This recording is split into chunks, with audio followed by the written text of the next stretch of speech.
Assalamualaikum and hi everyone. My name is Noraida binti Muhammad. My matrix number is MC23092350. I'm the leader for Group 5. This is our group assignment for the subject Morphology and Syntax, ESEB4043, class section MC023, and our lecturer name is Mr. Muhammad Firdaus bin Sharon. Our team member is me, where I will later present about what our linguistic patterns identified, our discussion and findings, the significance of our study, our insights on the linguistic patterns highlighted, and conclusions. My next team member is Narmata Sri, daughter of Chandrasekharan, will present about the introduction, our objective, what is our linguistic data set, why we use it, our analysis focus, and our project process.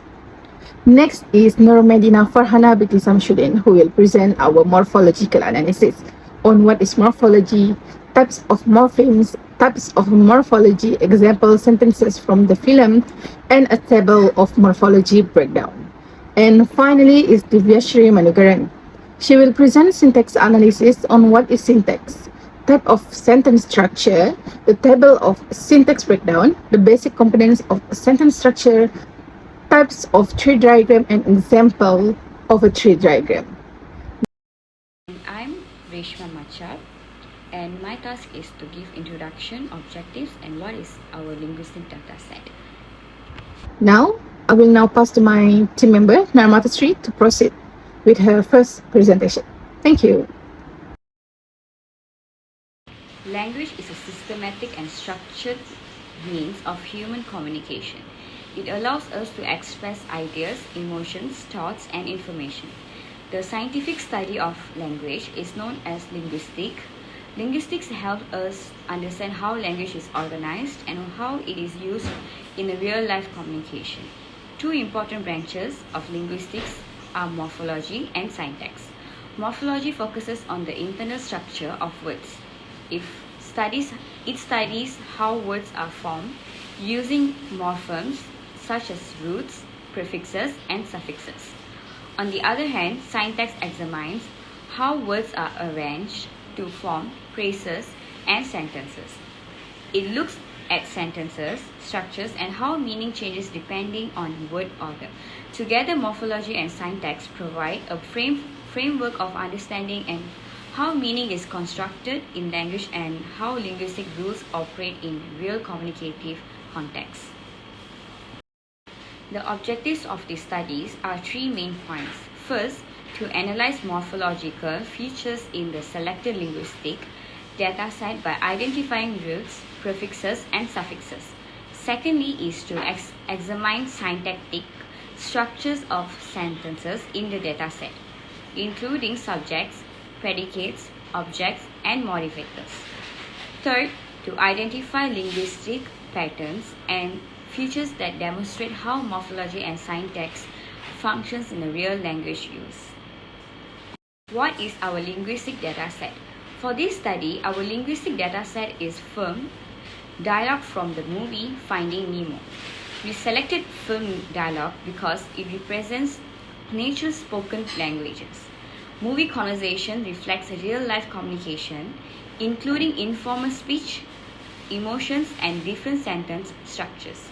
By analyzing dialogue from Finding Nemo, we can clearly observe how morphology and syntax functions in authentic and meaningful contexts. Thank you. For this slide, I will explain why we chose film dialogue from Finding Nemo as our dataset.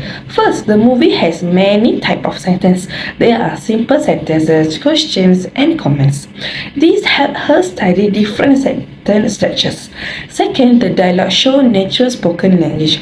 The character taught in realistic and everyday way. We can learn about the constructions, casual words, and expressions. Third, the dialogue has many word forms. We can see verb tense, plurals, prefixes, and suffixes. This is good for study how words are formed. Overall, Finding Nemo gives us real and useful example to study morphology and syntax. From this slide, I will explain our key takeaways. First, we focus on morphology. We identify root words, prefixes, and suffixes in the dialogue. We also look at how words are formatted and how their meaning change. For example, swimming comes from swim plus ing. This is how the word can change form. Second, we focus on syntax. We analyze sentence part like subject, verb, object. We also identify different sentence type. For example, he touched. He is the subject and he touched is the verb. Third, we examine common language patterns. For example, verb tense usage, modal verbs, and contractions and imperative formats. Overall, we learn how words and sentences work together in real spoken English. Now, I'm going to explain about our project process. We complete the work in 5 weeks. In week 1, we collected our data set. We selected dialogue from Finding Nemo. Then, we choose about 20 to 30 sentences and wrote them clearly. We organize the sentence for analysis. In week 2, we focus morphology. We identify root words, prefixes and suffixes. For example, swimming comes from swim plus ing. We grouped the word into different types and organize our findings. In week 3, we focus on syntax. We analyze sentence part like subject and verb. For example, he touched. He is the subject and touched is its verb. We also identify the sentence types like simple and common sentences. In week 4, we look for language patterns.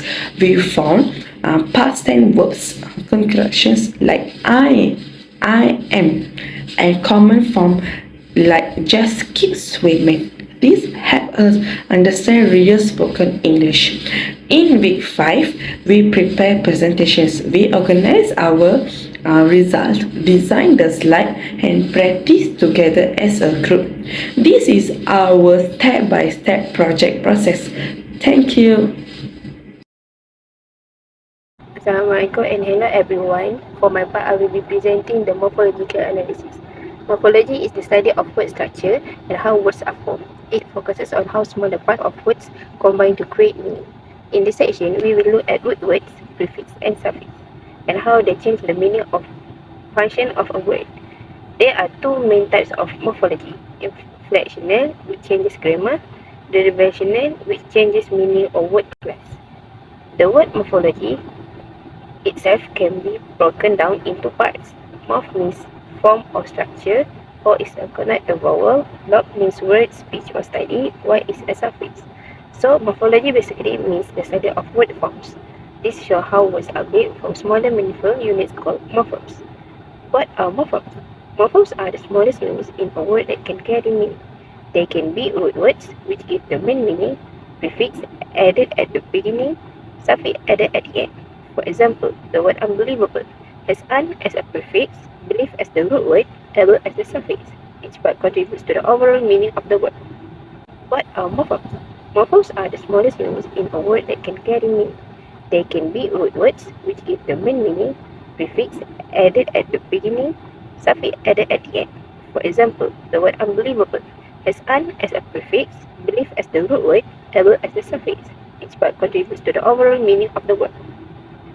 Types of morphemes, there are two main categories. First, free morphemes. These can stand alone as a complete word such as dog, gentle, or picture. Second, bound morphemes. These cannot stand alone and must be attached to another word. They include prefix and suffix. Bound morphemes can be divided into derivational, which change meaning of word class. For example, forget becomes forgetful. Inflectional, which change grammar, like tense or number. For example, walk becomes walk or walking. Example sentences data set for our analysis, we use sentences from the film. Some examples include just keep swimming, he touched the bite, you are not going to freak out, the fishes are hiding, don't be forgetful Dory, that's unbelievable, I'm disappointed you didn't stay close. From the sentences, we selected several words to break down into their morphological parts. Now, I will explain the morphology breakdown based on inflectional and derivational types.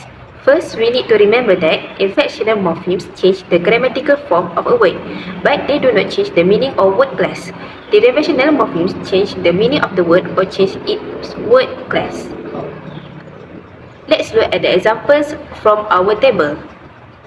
The first example is swimming. It comes from the root word swim plus the suffix ing.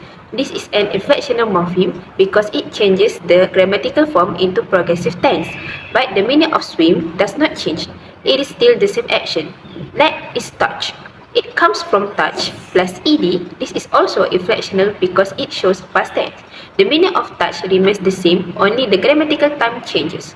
The word going comes from go plus ing. Again, this is inflectional because it changes the grammatical form, not the meaning. The same goes for hiding. It comes from hide plus ing. This is also inflectional because it only changes the tense or grammatical structure. Now let's look at derivational examples. The word forgetful. It comes from forget plus full. Here the word class changes. Forget is a verb, but forgetful is an adjective. So this is derivational because it changes the word class and meaning. Next, unbelievable. It has the prefix un, the root belief, and the suffix able. The prefix un gives the opposite meaning, so this changes the meaning of the word. Therefore, it is derivational. Lastly, disappointed. It contains the prefix dis, which gives a negative meaning. Since the meaning changes, this is also derivational. So based on this analysis, we can clearly see that inflectional morphemes change grammar only. Derivational morphemes change meaning or word class. And that is how morphological analysis helps us understand how words function in sentences. That's all from me. Thank you. Okay. Myself, Divyashri, I will be explaining about syntax analysis. So syntax is the study of sentence structure. It helps us to understand how words are arranged to form correct and meaningful sentences. In syntax analysis, we will focus on four main parts, which are subject, who or what the sentence is about, verb or predicate, the action or state, object, the receiver of the action, we can call it who is affected by the action, and then modifiers, words that describe or give more details. So we also look at different types of sentences. These include simple sentences, complex sentences, imperative sentences, which is basically a command sentence, and then interrogative sentences, which is like asking questions. So syntax analysis helps us identify sentence components and understand sentence types clearly. Syntax is the part of grammar that deals with the arrangement of words to form a sentence. So it gives us basic rules to form sentences using the correct word order. Syntax is important because it helps us to use language properly and clearly.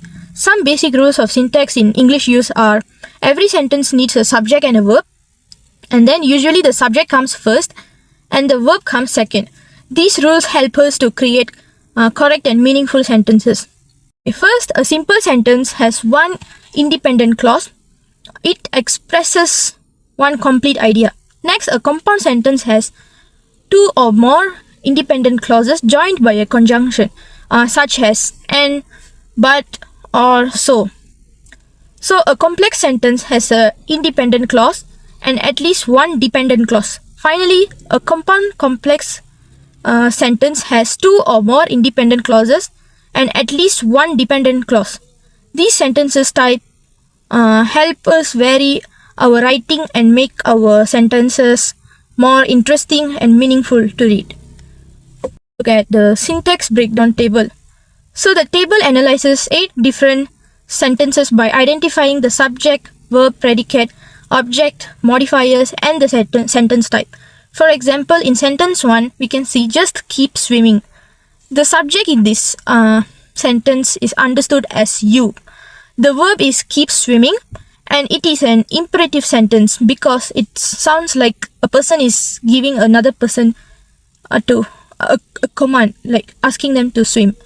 And then in sentence 2, he touched the butt. The subject is he, the verb is touched, and the object is the butt. This is a simple sentence because it contains independent clause. And then in sentence 3, you are not going to freak out. The subject is you, the verb phrase is are going and not acts as a modifier, and this is considered as a complex sentence. The table also includes one interrogative sentence. How did you do it, Dory? So, where how is the WH adverb modifier. Overall, the table shows how sentences can be broken down into their grammatical components to better understand their structure and type. This slide explains the basic components of sentence structure in a tree diagram.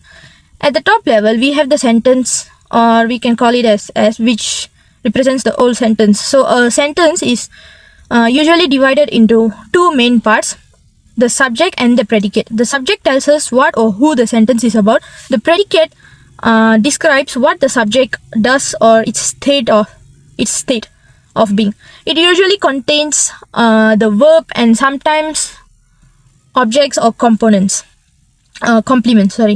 Next, we have different types of phrases. A noun phrase, or NP, we can call it NP, includes a noun and its modifiers, such as the cat. A verb phrase, we can call it VP, includes the verb and its complements. So it can also include auxiliary verbs like is eating. A prepositional phrase, we can call it PP, contains a preposition and its objects such as in the house. An adjective phrase, or ADJP, includes an adjective and its modifiers like extremely tall. Finally, an adverb phrase, or we can call it ADVP, contains an adverb and its modifiers such as very quickly. Overall, the components help us understand how sentences are structured and organized grammatically. Types of tree diagrams. So this slide explains the different types of tree diagrams.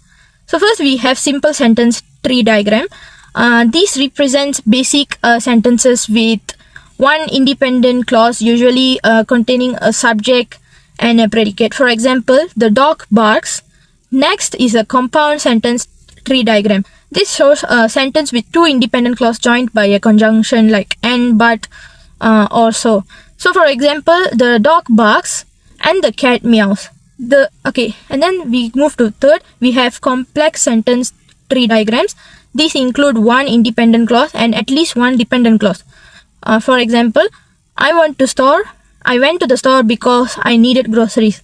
Finally, there is compound complex sentence tree diagram. This type includes two or more independent clauses and at least one dependent clause. For example, I went to the store because I needed groceries and I bought milk. So in conclusion, tree diagrams vary depending on how many clauses a sentence contains and how they are connected. Now let's consider the sentence, the cat chased the mouse. At the top level, we have S, which stands for sentence. So this is the root of the tree. The sentence is divided into two main parts, a noun phrase and a verb phrase. The first noun phrase is the subject. It branches into a determiner, which is the word the, and the noun, which is cat. Next, the VP contains the action. It branches into the verb, which is chased, and another noun phrase is which is the object. The second NP also branches into a determiner, the, and a noun, mouse. The tree diagram shows the hierarchical structure of the sentence, where each phrase is broken down into smaller grammatical components. Hi again. Now I will present about our pattern analysis. On this slide, we identified several important linguistic patterns in our dataset. First, looking at the morphological patterns, we can see regular plural formations such as adding s to form plurals. This shows the use of standard grammatical rules in everyday dialogue. We also found verb tense inflections like swim, changing to swam, which help indicate time and make the storyline clear. In addition, derivational suffixes like have becoming helpful show how word meanings or word classes change to create more expressive language. Next, in terms of dialect patterns, Contractions such as I'm and didn't make the speech sound natural and conversational. Repetition like just keep swimming emphasize key themes and makes the message memorable. Colloquial speech and interjections such as well or reflect personality, humor, and hesitation, making the dialogue feel realistic. For the syntactic patterns, imperative sentences like just keep swimming are used for command and encouragement. WH questions with inversion such as where are you going help move the plot forward. We also see linking verb followed by adjective to express feelings and complementing clauses like I'm disappointed you didn't stay close, which provide additional emotional detail. Finally, we observe some interesting phenomena such as onomatopoeia, metaphors like fish a friend, not food, and the frequent use of pronouns to show character perspective and emotions. Overall, these patterns show how morphology and syntax work together to create meaningful, expressive, and engaging dialogue. Next is our discussion and summary findings. On this slide, we summarize our main findings from the analysis. First, we found that morphology and syntax work together to convey meaning. Morphology focuses on word formation such as prefixes, suffixes, and root words, which build meanings at the word level. Syntax, on the other hand, organizes this word into sentences so the message becomes clear and structured. In other words, morphology creates the meaning and syntax arranges it. Second, we observe that simple sentences dominate the dialogue, while complex sentences are often used to express reasoning or emotion. For example, a simple sentence like, he touched the butt, delivers direct information. In contrast, a more complex sentence like, I'm disappointed you didn't stay close, Nemo, express emotion and explanation through a complementing clause. We also notice the imperative and WH questions enhance interaction. Imperative sentences are used for encouragement or commands, while WH questions help move the conversation forward and make it more engaging. Lastly, the frequent use of contractions such as I'm, didn't, and that reflect natural spoken English. This makes the dialogue sound realistic and conversational rather than overly formal. Overall, our findings show that both word formation and sentence structure play important roles in shaping meaningful and expressive dialogue. Now, the significance of our study. Now, I will explain the significance of our study. First, this study helps us understand how morphology and syntax operate in real-life spoken English. Instead of only learning rules from the textbook, we can see how word formation and sentence structure are actually used in natural conversations.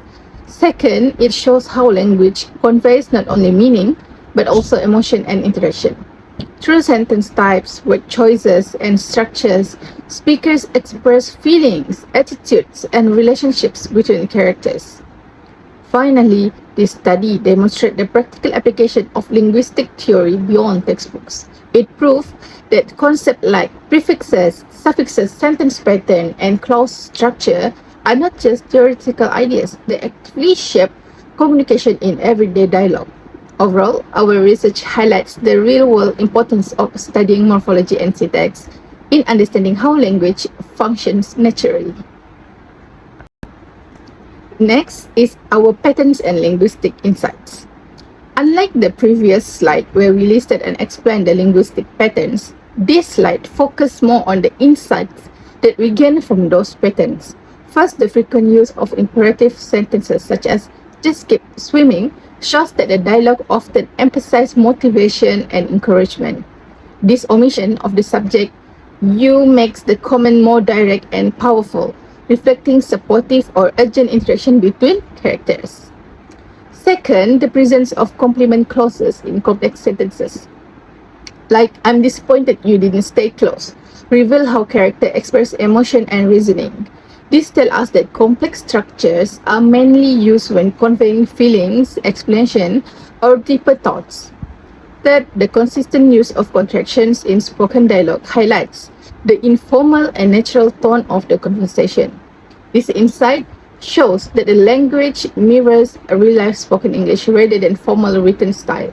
In conclusion, while the earlier slide identified the patterns themselves, this slide explains what those patterns reveal about communication, particularly how structure shapes tone, emotion, and interaction in the dialogue. Finally is our conclusion. In conclusion, this project analyzed morphological and syntactic features in the dialogue of Finding Nemo. We examine elements such as prefixes, suffixes, and root words at the morphological level, as well as various sentence structures at the syntactic level. Through our analysis, we identify patterns including imperative sentences, WH questions, linking verbs, followed by contractions. These features reflect natural spoken English use in everyday communication. Overall, our study demonstrates that morphology and syntax do not function separately. Instead, they work together to convey meaning, emotion, and interaction in real language. This shows the importance of understanding linguistic theory not only conceptually, but also in practical real-world context. That is all from our group. Thank you so much.